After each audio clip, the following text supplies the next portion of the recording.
할렐루야. 예수 그리스도 이름으로 하나님 말씀 증거하겠습니다.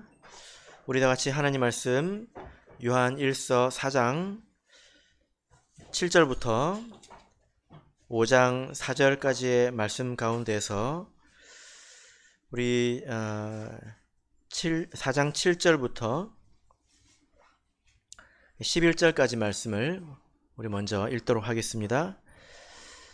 요한 1서 4장 7절부터 11절까지 말씀을 우리 같이 읽겠습니다. 시작. 사랑하는 자들아, 우리가 서로 사랑하자.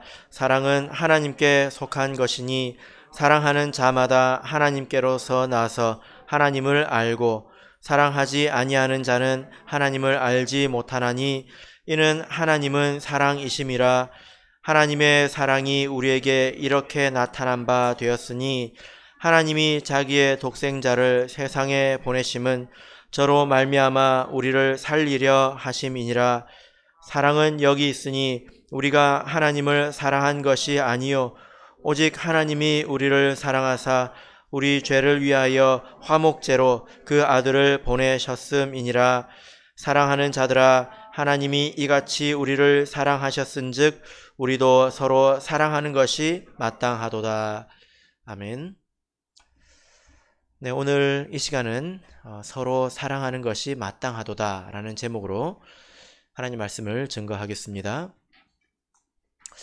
제가 먼저 여러분에게 그 문제를 하나 내보겠습니다.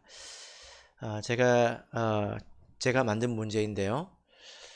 제가 먼저 짧은 지문을 하나 읽어드리고 잘 들으시면 맞출 수 있는 문제를 내어드리겠습니다. 이 지문은 한 문장이니까 잘 들으셔야 됩니다. 김기석 형제님이 지갑을 잃어버렸다. 잘 들으셨습니까? 자, 문제 나갑니다. 자, 우리 김기석 형제님은 지갑을 찾았을까요? 1번 찾았다. 2번 못 찾았다. 3번 찾을 것이다. 4번 모른다. 몇 번일까요? 헷갈리십니까? 그 기석이 형제한테 물어봐야 의미가 없어요. 제 말을 듣고 맞춰야 됩니다. 이 말만 듣고서는 우리가 맞출 수 없죠. 그죠? 우리가 잃어버렸다는 사실만 알 뿐이지 알 수가 없습니다. 제가 이 이야기를 왜 했냐면 이제 성경을 좀 설명드리려고 이 말씀을 드렸는데 성경을 기록한 이 헬라어나 혹은 이제 영어 같은 언어를 보면 이런 결과를 내포시켜서 표현하는 그런 방법들이 있습니다. 한국에는 그런 게 없습니다. 그래서 어떨 때는 내가 이제 잃어버렸고 아직 잃어버린 상태로 있다. 이제 그렇게 말을 할 수 있고요. 어떤 때는 내가 그냥 잃어버렸다. 이렇게만 말할 수 있습니다. 그런데 한국어로 번역하면 내가 잃어버렸다. 이렇게밖에는 번역을 못합니다. 근데 이것이 굉장히 중요할 때가 있습니다. 예를 들어서 김모 씨는 1950년에 태어났다. 이렇게 우리가 어떤 성경에 있는 내용을 읽었다고 치자면 그 사람은 지금 살아있는 것일까요? 아니면 태어났지 이미 죽은 것일까요? 어떤 것일까요? 우리가 한국말로는 이걸 알 수가 없죠. 그죠? 한국말로는 알 수가 없습니다. 그런데 이것을 알아야 될 때가 있습니다. 이것이 아주 중요할 때가 있습니다. 그러다 보니까 이게 이제 번역상의 문제인데 성경은 말하고 있는데 우리가 번역된 이 한국어로 읽을 때는 잘 알지 못하는 부분 가운데 좀 이렇게 중요한 부분이 있다는 것입니다. 사라지는 정보들이 있다는 거예요. 자, 7절을 보시면 마지막 부분에 하나님께로서 나서 이런 말씀이 있죠. 어떤 사람이 하나님께로서 났다. 하나님에게서 태어났다. 이렇게 말하고 있습니다. 5장 1절을 보실까요? 5장 1절을 보면 예수께서 그리스도심을 믿는 자마다 하나님께로서 난 자니 여기서도 보면 하나님에게서 났다. 이렇게 말을 하고 있습니다. 그러니까 분명히 하나님에게서 태어났다를 말하고 있습니다. 어떤 사람이. 그래서 우리 성도님들께서 이미 어떤 그 성경 지식을 가지고 이것은 무엇을 말하는 것이구나 이런 생각을 하실 것입니다. 그런데 이 사람은 태어나기만 한 사람일까요? 아니면 아직 살아있는 사람일까요? 아니면 중간에 죽은 사람일까요? 하나님께서 낳다, 하나님께로서 낳다, 이 말만 가지고는 우리가 엄밀하게 판단할 수가 없는데요. 성경에서 이렇게 말하는 것은 뭐냐면은 이 사람이 태어나서 지금까지 살아있다. 이것을 아주 명확하게 표현하고 있는 그런 단어입니다. 여러분, 우리가 하나님의 자녀로 태어나는 것은 굉장히 중요한 일이죠. 우리가 어떻게 하나님의 자녀로 태어납니까? 요한 사도가 이런 말을 많이 썼습니다. 그래서 우리가 요한복음을 보면 우리가 이렇게 세례를 받는 것으로 하나님에게서 났다. 이것을 알 수 있습니다. 자, 우리 요한복음 1장을 보실까요? 요한복음 1장 13절을 보겠습니다.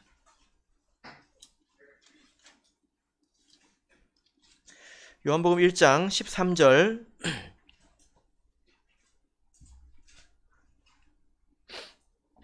요한복음 1장 13절 읽겠습니다. 시작. 이는 혈통으로나 육정으로나 사람의 뜻으로 나지 아니하고 오직 하나님께로서 난 자들이니라. 자, 여기 보면 하나님에게로서 났다 이런 표현이 있습니다. 이 말은 혈통이나 육정으로 사람의 뜻으로 된 것이 아니라 하나님의 뜻으로 하나님의 선택으로 된 것이다.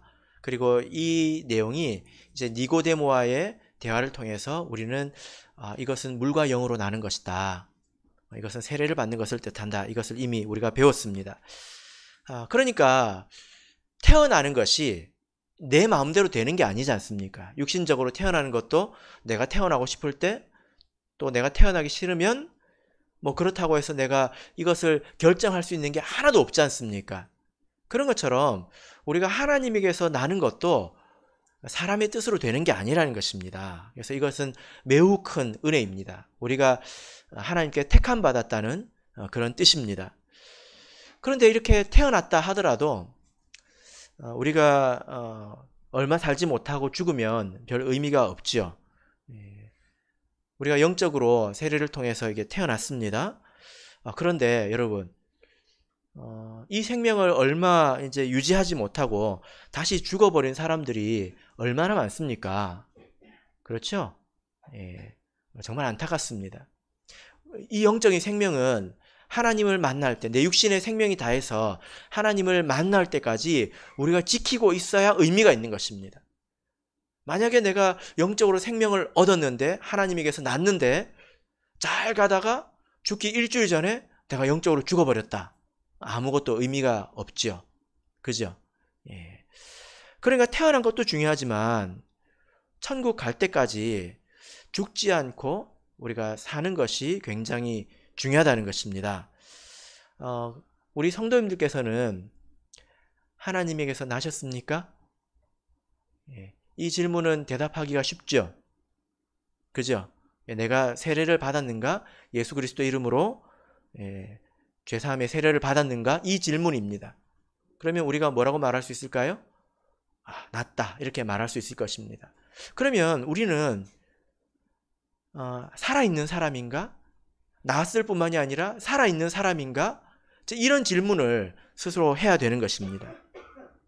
자, 오늘 본문 말씀을 보시면 하나님께로서 낳았다라는 말은 태어나서 지금까지 살아있다 이런 뜻입니다. 누가 이런 사람일까요? 어떻게 어떤 사람이 하나님에게서 나서 여전히 살아있는 사람인지 알 수 있을까요? 자, 7절 말씀을 보겠습니다. 요한일서 4장 7절 같이 읽겠습니다. 시작. 사랑하는 자들아, 우리가 서로 사랑하자. 사랑은 하나님께 속한 것이니 사랑하는 자마다 하나님께로서 나와서 하나님을 알고. 자, 여기서 아주 분명하게 말씀을 하고 있죠. 하나님에게서 난 자. 예. 어떤 사람이 하나님께서 나서 여전히 생명을 가지고 있는 자입니까?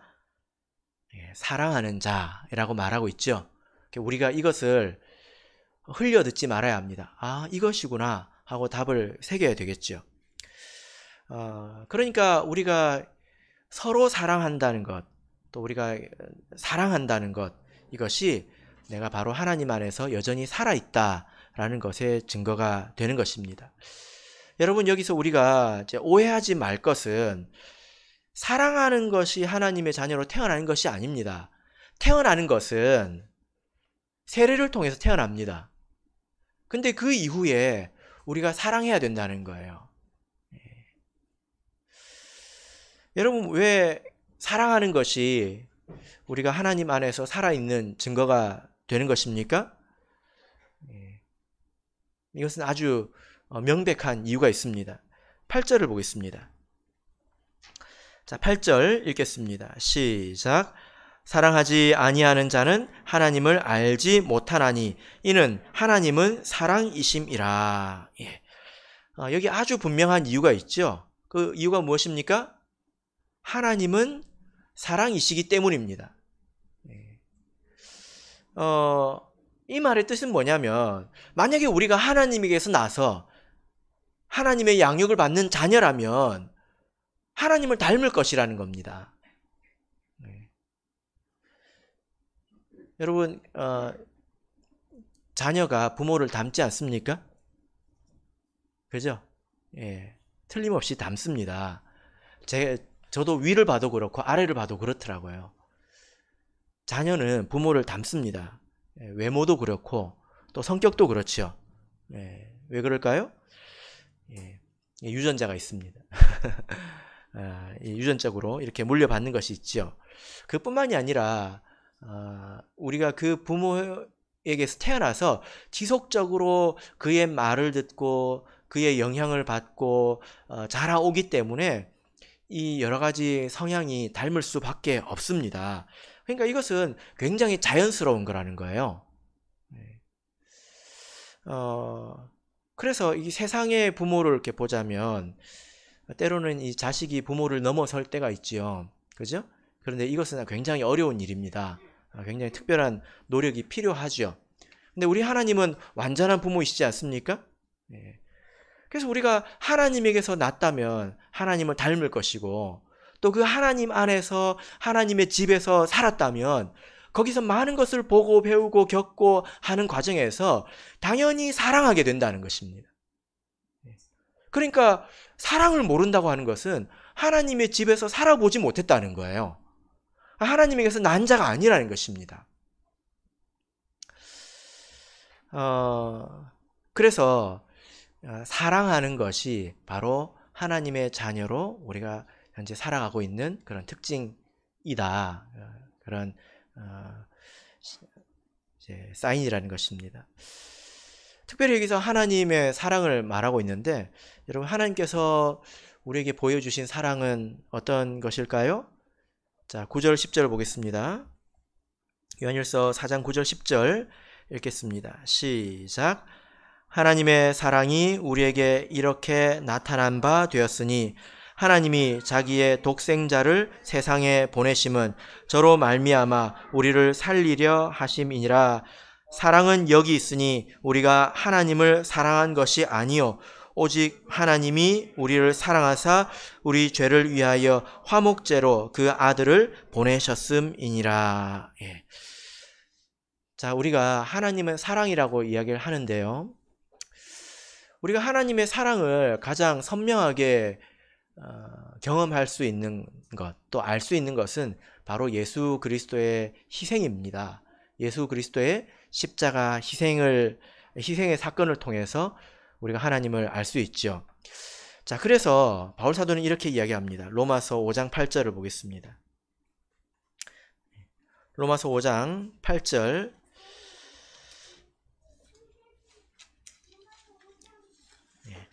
자, 로마서 5장 8절 같이 읽겠습니다.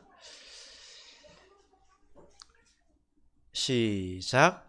우리가 아직 죄인 되었을 때에 그리스도께서 우리를 위하여 죽으심으로 하나님께서 우리에게 대한 자기의 사랑을 확증하셨느니라. 예. 우리가 아직 죄인 되었을 때, 우리가 지금은 그래도 좀 나아지지 않았습니까? 근데 우리가 하나님을 알지도 못하고 죄인 되었을 때 하나님께서 우리를 사랑하시고 우리를 위해서 죽어주셨다는 것입니다. 예수님께서. 그래서 하나님께서 우리를 사랑하신다는 것은 확증된 것이지 내가 겪는 이런 일 저런 일로 변경되는 일이 아니라는 거예요.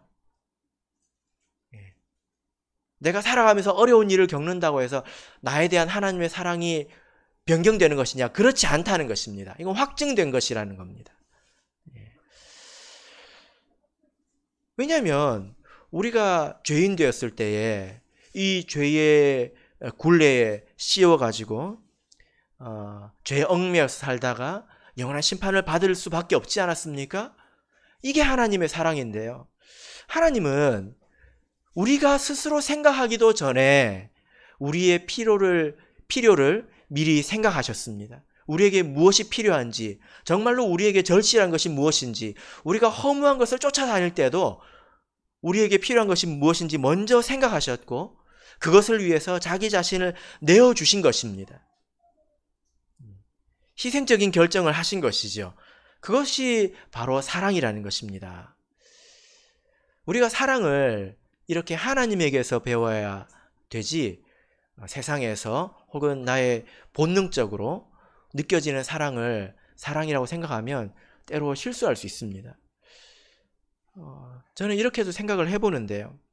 때로는 좋은 분위기 속에서 서로 잘 지내는 것이 정말 사랑일까? 이런 생각을 해봅니다. 그게 사랑처럼 화기애애 보이지만 때로는 사랑이 아닐 수도 있겠더라고요. 그죠? 예, 때로는 그것이 야합하는 것일 수 있고 때로는 그것이 서로를 이용해 먹는 것일 수 있습니다. 예, 이것이 사랑이 아닐 수 있다는 거예요.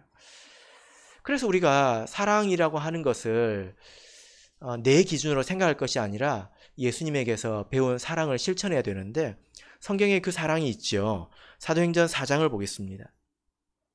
사도행전 4장 32절을 보겠습니다.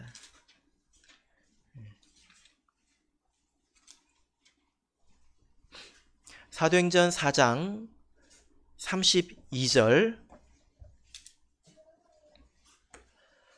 자, 우리 같이 읽겠습니다. 시작. 믿는 무리가 한 마음과 한 뜻이 되어 모든 물건을 서로 통용하고 제 재물을 조금이라도 제 것이라 하는 이가 하나도 없더라. 예. 자, 여러분 보니까 이 사도교회 성도들은 자기의 물건을 하나도 자기의 것이라고 하는 사람이 없었습니다. 그래서 다른 사람의 절실한 필요를 위해서 자기의 것을 다 내어놓았다는 거예요. 이게 온전한 사랑이지요. 여러분, 우리가 이것을 껍데기만 적용해서는 안 됩니다. 예를 들어 누가 그 무의도식 하면서 와가지고 목사님 10,000원만 주세요, 형제님 1,000원만 주세요, 그런 것을 계속 내어주는 것이 내 것을 내 것이라고 하지 않고, 목사님 사도행전 4장 32절도 안 읽어보셨어요? 그게 사랑일까요? 바울 사도는 그랬지요. 일하지 않는 자 먹지도 말게 하라. 그죠? 이것은 필요에 반응을 한 거라는 거예요.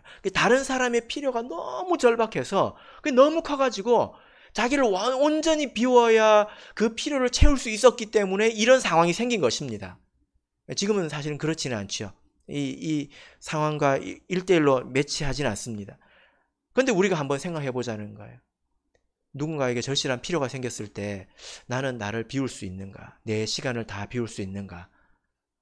또 내가 가진 것을 다 비울 수 있는가? 이게 사랑이지. 우리가 그저 좋은 분위기 속에서 사는 것이 사랑이 아닐 수 있다는 것입니다. 이렇게 우리가 다른 사람의 필요를 위해서 자기를 비울 줄 안다면 그것은 하나님 안에서 살아있는 것입니다. 근데 우리가 여러분 누구를 사랑해야 될까요? 우리가 세상 모든 사람을 이렇게 사랑할 수 있을까요? 천안역에 가면 그 굶주리신 분들이 많습니다. 그럼 우리가 오늘 밥을 먹어도 될까요? 자, 오늘 말씀을 보시면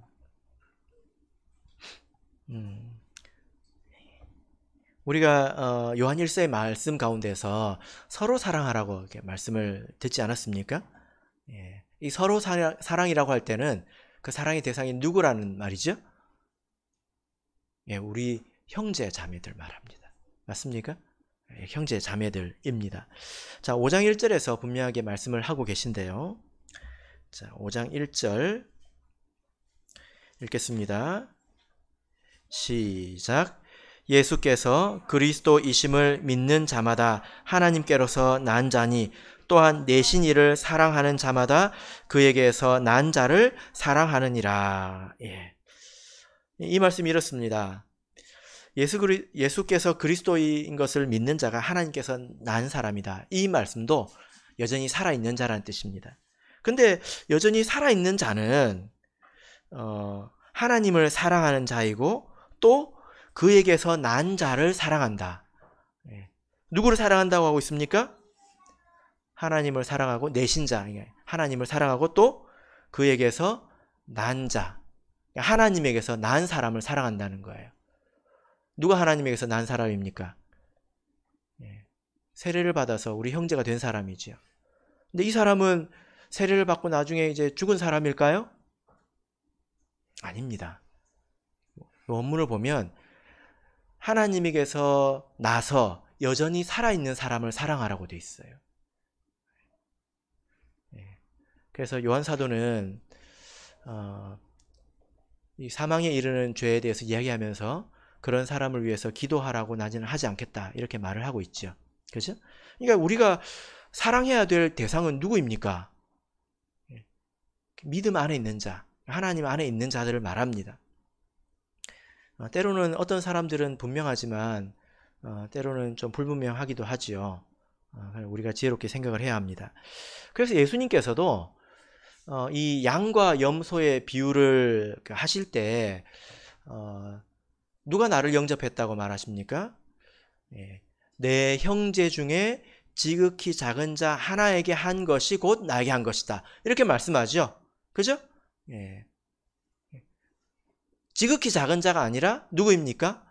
내 형제 중에 지극히 작은 자 하나를 영접한 것입니다. 육체적으로, 경제적으로 허물어진 사람이라든지 혹은 정신적으로 무너진 사람이라든지 또 영적으로 작아져서 위기에 있는 아기 같은 사람이라든지 그런 사람을 잘 돌보는 것이 예수님을 돌본 거라는 뜻입니다. 여기서 분명히 내 형제 중에 하나라고 말하고 있지 않습니까? 여러분, 물론 우리 하나님은 악인과 선인에게 고루고루 비도 내려주시고 또 햇빛도 내려주시는 분이라고 성경은 말씀하고 있죠. 그죠? 그래서 우리도 그런 모습을 배워야 합니다. 그러나 이렇게 사랑이라는 책임이 그들에게까지 가지는 않습니다. 만약에 정말 그렇다면 우리가 정말 할 수 있을까요?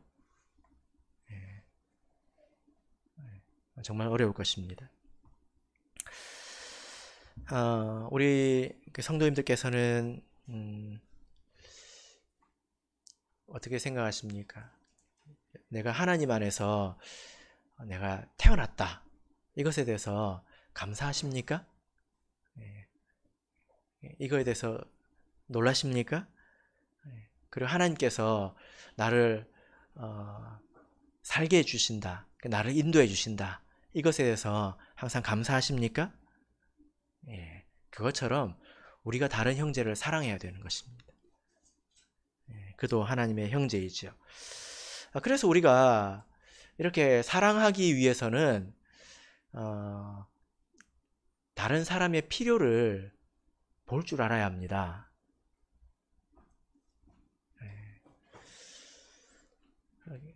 기도하면서 다른 사람을 떠올릴 줄 알아야 합니다. 이게 사랑의 시작이죠. 그죠? 예. 아예 관심조차 없다면 어떻게 사랑이겠습니까? 예. 내가 힘이 연약하다 하더라도 적어도 기도할 수 있습니다. 여러분 예전에 그 대만에서 오신 목사님이 이 자리에서 간증하신 거 기억나십니까? 예. 어떤 분이 몸져 누워가지고 휠체어를 이제 타고 다니시는 분이고 밖에 잘 나가지도 못했는데 전화로 신방하시고 전화로 부부싸움도 화해시키고 이런 이야기 기억나십니까? 예. 우리가 정말 마음이 있다면 적어도 기도할 수 있습니다. 그죠? 예, 적어도 기도할 수 있습니다. 사실 우리 성도님들께서 잘 하고 계신 것 같습니다. 이것은 전체적으로 하는 이야기죠. 우린 각자 자기를 돌아봐야 합니다. 그래서 제가 이제 우리 성도인들을 볼 때 이렇게 오른손이 하는 일을 왼손이 모르게 하라는 말씀을 아주 잘 실천을 하시고 계신 것 같아요. 네. 그래서 티도 안 나게 아주 소리 소문 없이 이렇게 도우시는 경우가 많더라고요. 간혹 제가 그런 전달자의 역할을 하기도 하고 또 한참 지나서 이제 또 알게 되기도 합니다. 그래서 안 하고 있는 게 아니에요. 다른 사람이 다 나처럼 안 하고 있는 게 아니라는 겁니다. 모르는 이야기들이 굉장히 많다는 거예요. 그래서 제가 우리 성도님들께 몇 번 이제 권면한 적이 있는데요. 우리가 교회에 와가지고 눈치를 좀 살피고 살아야 합니다. 다른 사람을 살펴야 돼요. 그죠? 그리고 주보 읽어줄 때는 잘 들어야 합니다. 맞습니까? 예. 거기서 중요한 내용들을 이야기를 하죠. 내가 정말 아무것도 할 수 없다. 그래도 기도는 할 수 있습니다. 그리고 기도가 굉장히 힘이 있습니다. 최근에 여러분 뉴스를 많이 보셨겠지만 이 미얀마가 쿠데타가 일어나가지고 지금 아주 아수라장이 됐죠. 그래서 내전이 일어날 수 있는 그런 위기가 되었고요. 최근에 연총에서 공문이 왔습니다.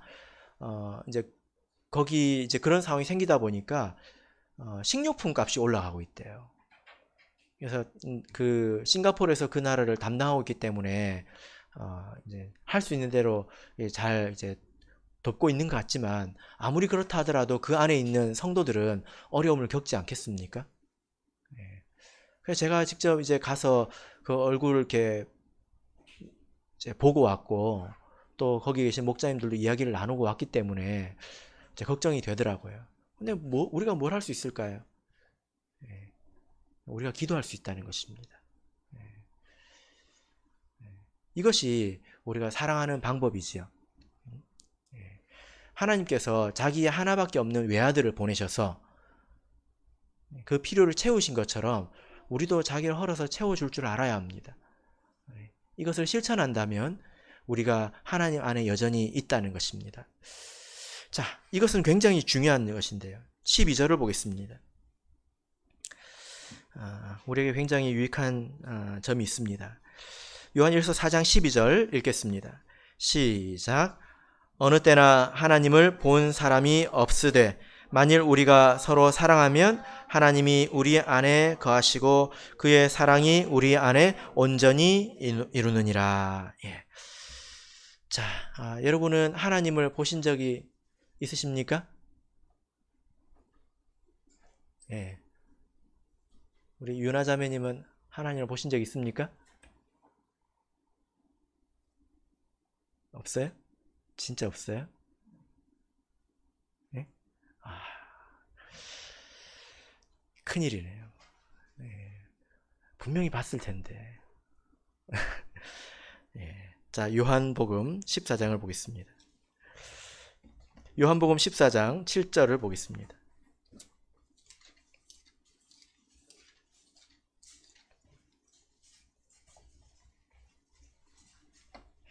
요한복음 14장 7절 같이 읽겠습니다. 시작. 너희가 나를 알았다면 내 아버지도 알았으리로다. 이제부터는 너희가 그를 알았고 또 보았느니라. 예수님께서 내가 곧 길이요 진리요 생명이라 이렇게 말씀하시면서 너희들이 나를 알았다면 하나님을 알았을 것이고 또 나를 보았기 때문에 하나님을 보았다 이렇게 말하고 있습니다. 그러니까 빌립이 뭐라고 말합니까? 8절 보면 주여 아버지를 우리에게 보여주십시오 이렇게 이야기를 합니다. 여러분들 이런 생각 해보신 적 있죠? 내가 예수님을 한 번만 보면 하나님을 한 번만 만나면 기가 막히게 신앙생활을 할 텐데 이런 생각 해보신 적 있죠?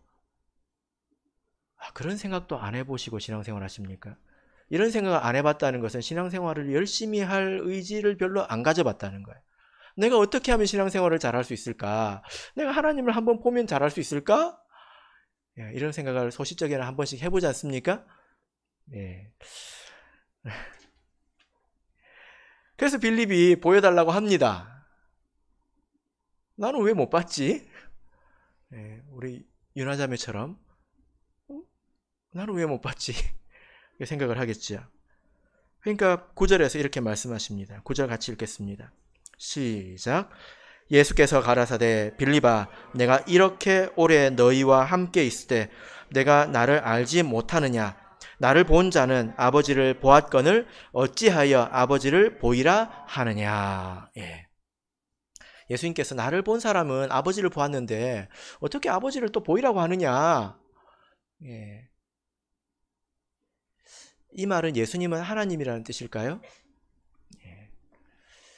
아까 우리가 요한 1서에서는 하나님을 본 사람이 없다고 했습니다. 그죠? 그럼 우리가 하나님을 볼 수 있는 걸까요? 볼 수 없는 걸까요? 별로 어려운 거 아니에요. 여러분 지구를 보신 적 있으십니까? 명예회복의 기회를 드리겠습니다. 윤하자매님. 지구를 보신 적 있습니까? 실제로? 있어요? 진짜? 예. 봤다고 해도 되고 못 봤다고 해도 됩니다. 그죠? 사람이 너무 제한적이라서요. 너무 작아도 볼 수 없고 너무 커도 볼 수 없습니다. 소리도 마찬가지죠. 너무 작아도 들을 수 없고 너무 커도 들을 수 없습니다. 너무 가까워도 볼 수 없고 너무 멀어도 볼 수 없어요. 그죠? 우리가 지구를 전체적으로 볼 수가 없습니다. 이제 과학이 발달해가지고 인공위성을 쏘아서 저기서 이제 촬영을 하니까 지구가 이렇게 생겼구나 하고 봤지 우리가 직접 지구를 볼 수가 없잖아요. 그죠?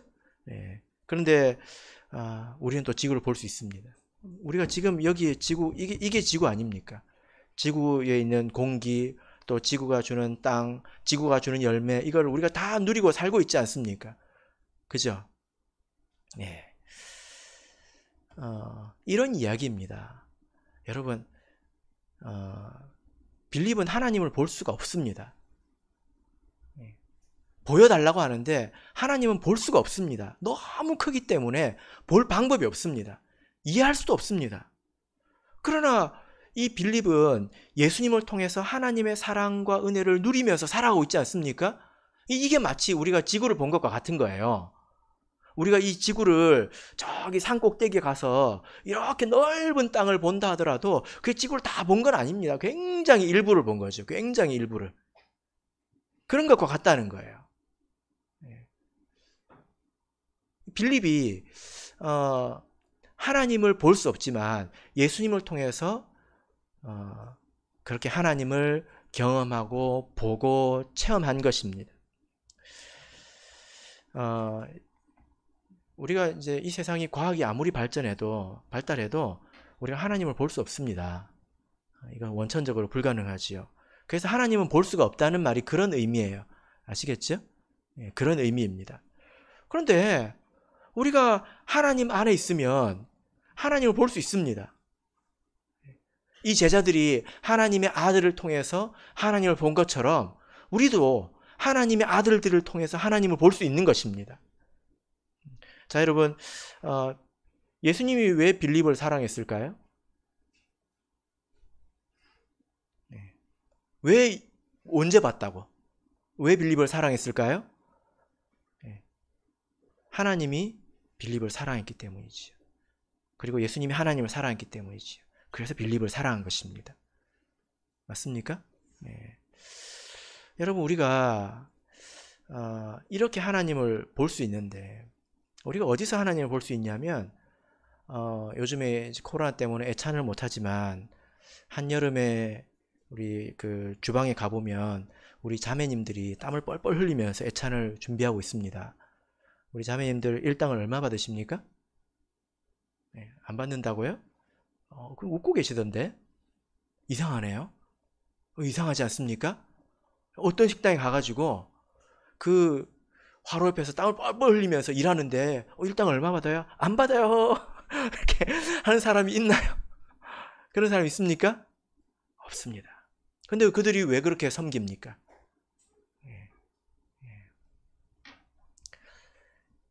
하나님을 사랑하기 때문이죠. 그죠? 하나님의 사랑이 그 안에서 역사해서 우리를 이렇게 섬기는 것 아니겠습니까? 그래서 우리가 하나님의 사랑 안에서 분명한 한 가지의 지식이 생기는데 하나님이 우리 안에 거한다는 것입니다.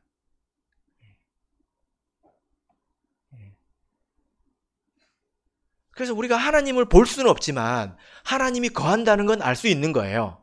그래서 이 말씀을 다시 한번 보십시오. 어느 때나 하나님을 본 사람이 없으되 만일 우리가 서로 사랑하면 하나님이 우리 안에 거하시고 그 사랑이 우리 안에서 온전히 이루느니라. 하나님을 볼 수가 없는데 어떻게 거하는지 아느냐 말이에요. 이건 지금 빌립이 예수님과 나눈 이야기가 똑같습니다. 빌립이 예수님을 통해서 그 말씀을 듣고 사랑을 받고 은혜를 누리고 그렇게 하면서 지구를 보여달래요. 하나님을 보여달래요. 그러니까 뭐라고 그러냐면 지구에 두 발을 딛고 지구의 공기를 마시고 지구에서 나는 열매를 먹고 있으면서 지구를 보여달래요. 그 사람을 우주에다가 던져야 되겠지요. 그러면 죽습니다. 그래서 우리가 서로 사랑해본 사람은 압니다. 우리가 사랑해서 남을 섬겨본 사람은 하나님이 일하신다는 걸 압니다. 나를 통해서. 그리고 그런 사람들은 다른 사람의 사랑의 섬김을 볼 때 하나님이 일하시는구나 이걸 느낍니다. 그래서 우리가 하나님을 보는 것입니다. 그렇지 않습니까?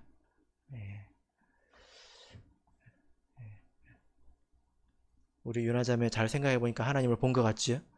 예. 예, 생각해 보세요. 언제 봤다고 유나자매한테 그렇게 잘해주겠어요?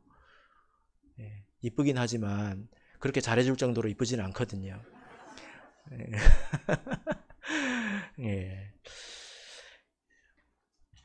자, 이제 13절부터 17절까지 보겠습니다. 요한일서 4장 13절에서 17절 같이 읽겠습니다. 시작.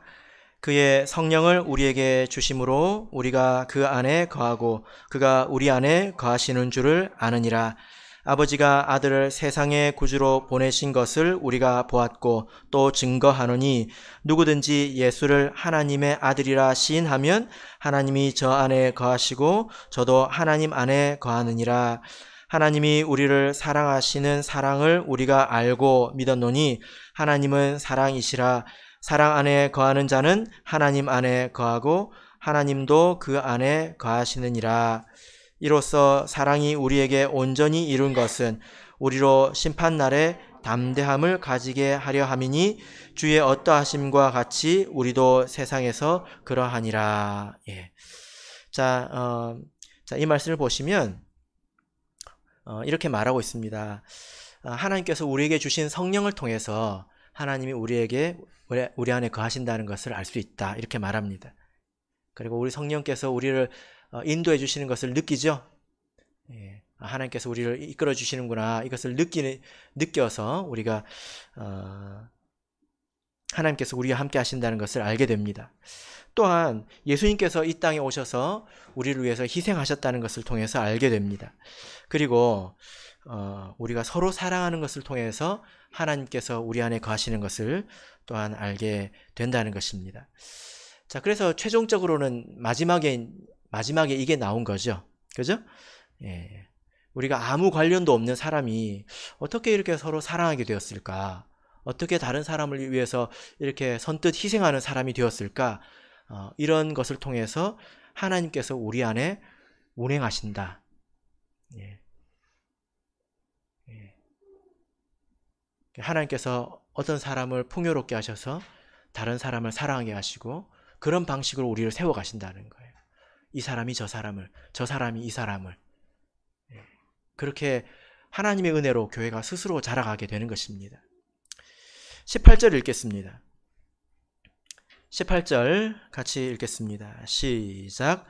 사랑 안에 두려움이 없고 온전한 사랑이 두려움을 내어 쫓나니 두려움에는 형벌이 있음이라. 두려워하는 자는 사랑 안에서 온전히 이루지 못하였느니라. 예. 자, 우리 신앙이 사랑 안에서 온전히 이루는 데까지 가야 된다는 거예요. 이 사랑 안에서 온전히 이룬다는 게 무엇입니까?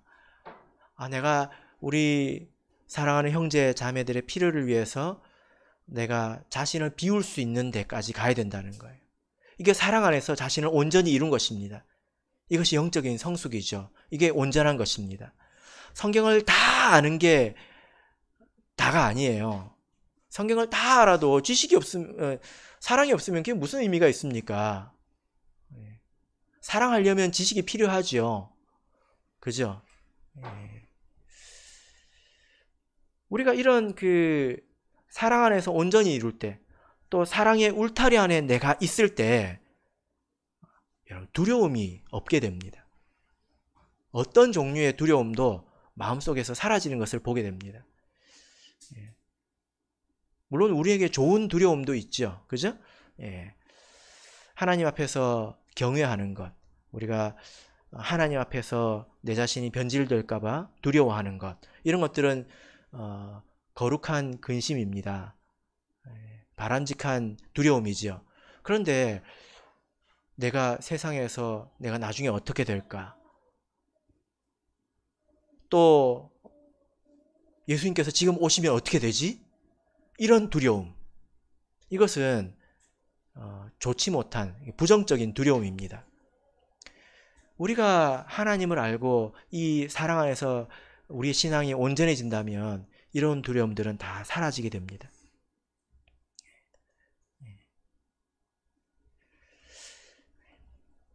그러니까 우리가 진정한 사랑의 관계 속에 있지 않으면 나쁜 두려움이 생긴다는 거죠. 그죠? 그래서 그 두려움에는 무엇이 있다고 말하고 있습니까? 18절 보시면 그런 두려움에는 형벌이 있다. 그것은 부족한 것이다.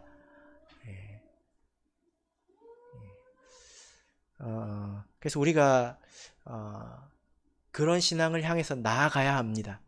그래서 우리가 자기 자신을 꼭꼭 이제 둘러싸서 자기 것을 챙기고 재어놓고 거기서 평안이 올 거라고 생각하는데요. 죽을 때까지 먹을 것을 쌓아놓으면 정말 평안할까요? 안 그래요. 그렇지 않습니다. 거기에 돈으로는 해결할 수 없는 그런 두려움이 필연적으로 찾아옵니다. 그러니까 사랑이라는 것은 정말 좋은 것 아니겠습니까? 하나님이 우리와 함께 계신다는 것을 알게 됩니다. 너무나 분명하게 알게 됩니다. 그리고 두려움이 없어집니다. 예수님을 만나기를 고대하게 되는 것입니다.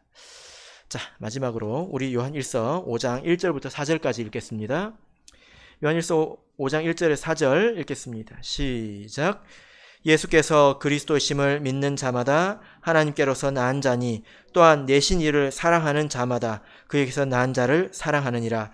우리가 하나님을 사랑하고 그의 계명을 지킬 때에 이로써 우리가 하나님의 자녀 사랑하는 줄을 아느니라. 하나님을 사랑하는 것은 이것이니 우리가 그의 계명들을 지키는 것이라. 그의 계명들은 무거운 것이 아니로다. 대저 하나님께로서 낳은 자마다 세상을 이기느니라. 세상을 이긴 이김은 이것이니 우리의 믿음이니라. 예. 우리가 하나님을 사랑해야 되는 것은 하나님, 우리 아버지 하나님의 본성이기 때문에 당연히 닮아야 되지만 또 그것을 우리에게 명령으로 주셨습니다. 계명으로 또 주셨다는 것입니다. 그런데 이 사랑하라는 계명은 밖에서 볼 때는 되게 무거워 보이는데요. 안에서 져보면 이게 무거운 것이 아닙니다. 이것은 설명하기가 참 어렵습니다. 저한테 물어보지 마시고요. 돈도 안 받고 땀을 흘리면서 애찬을 준비하시는데 웃고 계신 분들한테 가서 물어보시면 됩니다. 밖에서 보면 돈도 안 받고 저렇게 일하는데 미쳤나? 이렇게 생각하지 않겠습니까? 그런 분들한테 가서 물어보시면 대답을 잘 해주실 것입니다. 그리고 여러분들이 그 이유를 아신다면 이 계명이 무겁지 않다라는 그 말씀도 잘 이해하시리라 믿습니다. 말씀의 결론 맺겠습니다. 우리는 정말 감사하게도 이 죄사함의 세례를 받아서 하나님의 자녀로 이렇게 난 사람들이죠. 그러나 태어나는 것이 단지 전부가 아닙니다. 우리는 살아야 합니다. 하나님 안에서 계속 살아야 하는 사람들이죠. 우리가 이렇게 하나님 안에서 살아있다는 것은 우리가 온전히 또 추구해야 될 것은 서로 사랑하는 것입니다. 이때에 하나님께서, 보이지 않는 하나님께서 우리와 함께 있다는 것을 여러분들이 알게 되실 것입니다. 그리고 지금은 특별히 더욱더 어려운 시대이지 않습니까? 코로나로 인해서 많은 사람들이 신앙적으로 어려움을 겪을 수 있는 시대입니다. 이때 더욱더 사랑을 베푸셔서 하나님을 기쁘시게 하기를 예수 그리스도 이름으로 축복합니다.